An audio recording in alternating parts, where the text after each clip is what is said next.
Today is a Canva AI kind of exploration day.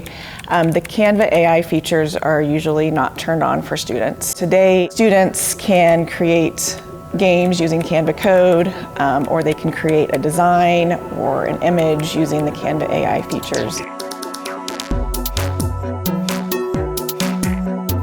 This experience, a lot of them are realizing that maybe AI isn't as smart as they think it is. By creating something and seeing what it gives them is making them more aware of things that maybe they see on TikTok or any other social media. They maybe be able to identify that that was created by AI because now they have had something that they've created with AI as well.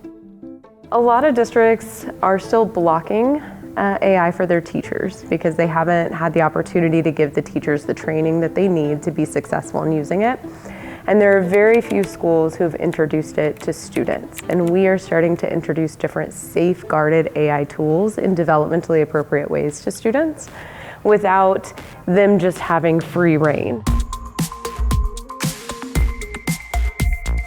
You having a good time? Yeah. Making games? Okay, awesome. This is like the best day ever because I can make games.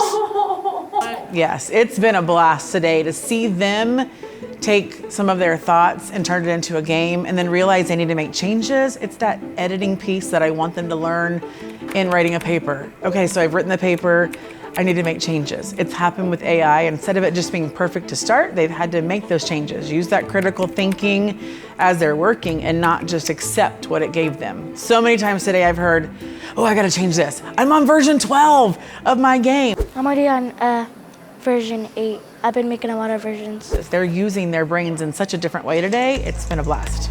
Oh, yes.